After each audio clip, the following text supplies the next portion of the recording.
Supreme court ने माना है कि उद्घोषणा के जवाब में गैर हाजिर होना एक स्वतंत्र अपराध है और यह तब भी जारी रह सकता है जब धारा 82 सीआरपीसी के तहत उद्घोषणा समाप्त हो जाती है। न्यायमूर्ति सीटी रविकुमार और संजय करोल की पीठ ने कानूनी सवालों की जांच की, जिसमें यह भी शामिल था कि क्या सीआरपीसी के प्रावधानों के तहत किसी आरोपी की उद्घोषित अपराधी की स्थिति तब भी बनी रह सकती है जब ऐसा आरोपी उसी अपराध के सिलसिले में मुकदमे के दौरान बरी हो जाता है।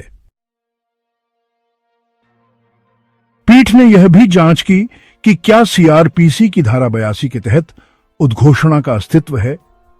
अधिकारियों के लिए ऐसे अभियुक्त के खिलाफ कार्यवाही करना आवश्यक है जिसके खिलाफ पूर्ववर्ती आईपीसी की धारा 174A के तहत ऐसी उद्घोषणा जारी की गई हो। पूर्ववर्ती सीआरपीसी की धारा 82 किसी व्यक्ति के फरार होने की उद्घोषणा से संबंधित है और पूर्ववर्ती आईपीसी की धारा 174A सीआरपीसी की धारा 82 के तहत उद्घोषणा के जवाब में गैर हाजिर होने से संबंधित है। पीठ ने कहा कि क्या होगा यदि धारा 82 सीआरपीसी के तहत स्थिति को रद्द कर दिया जाता है, यानी ऐसे उद्घोषणा के अधीन व्यक्ति को बाद के घटनाक्रमों के तहत अब अदालत के समक्ष पेश होने की आवश्यकता नहीं है, तो क्या अभियोजन पक्ष अभी भी ऐसे व्यक्ति के खिलाफ कार्यवाही कर सकता है क्योंकि वह उस समय के दौरान अदालत के समक्ष पेश नहीं हुआ जब प्रक्रिया प्रभावी थी। 2 जनवरी को दिए गए फैसले में पीठ ने कहा कि जवाब सकारात्मक है। पीठ ने कहा कि धारा 174A आईपीसी की धारा कहती है कि जो कोई भी उद्घोषणा द्वारा अपेक्षित निर्दिष्ट स्थान और निर्दिष्ट समय पर उपस्थित होने में विफल रहता है, इसका तात्पर्य यह है कि जिस समय किसी व्यक्ति को उपस्थित होने का निर्देश दिया जाता है और वह ऐसा नहीं करता है तो यह धारा लागू होती है। पीठ ने कहा कि प्रयुक्त भाषा से आगे जो बात निकलती है वह यह है कि गैर उपस्थित होने का उदाहरण धारा का उल्लंघन बन जाता है और इसलिए अभियोजन पक्ष धारा 82 सीआरपीसी के प्रभाव से स्वतंत्र होगा। पीठ की ओर से निर्णय लिखने वाले न्यायमूर्ति करोल ने कहा कि धारा 176 आईपीसी के तहत कार्यवाही धारा 82 सीआरपीसी से स्वतंत्र रूप से शुरू नहीं की जा सकती है, यानी केवल उद्घोषणा जारी होने के बाद ही शुरू की जा सकती है। वे तब भी जारी रह सकती हैं जब उक्त उद्घोषणा अब प्रभावी नहीं है।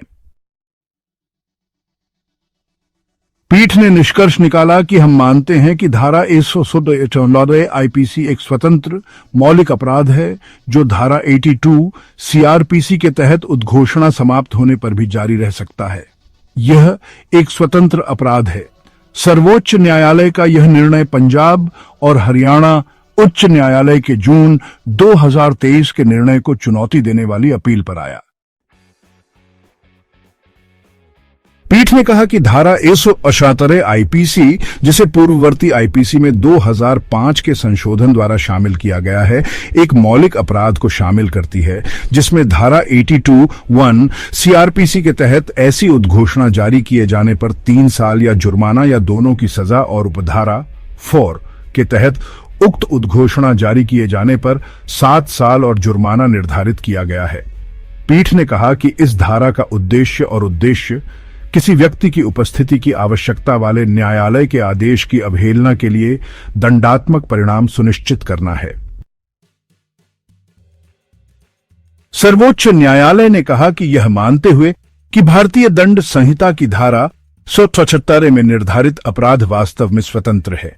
यह देखते हुए कि यह एक मूल अपराध से उत्पन्न होता है जिसके संबंध में सीआरपीसी की धारा 82 के तहत कार्यवाही शुरू की जाती है। पीठ ने कहा कि उक्त अपराध में आरोपी को बाद में बरी कर दिया जाता है। ऐसे अपराध के तहत मुकदमे की सुनवाई कर रही अदालत के लिए कानून में यह स्वीकार्य होगा कि वह इस तरह के घटनाक्रम पर ध्यान दे और इसे कार्यवाही को समाप्त करने के आधार के रूप में माने, यदि ऐसी प्रार्थना की जाती है और मामले की परिस्थितियां ऐसा करने की मांग करती हैं।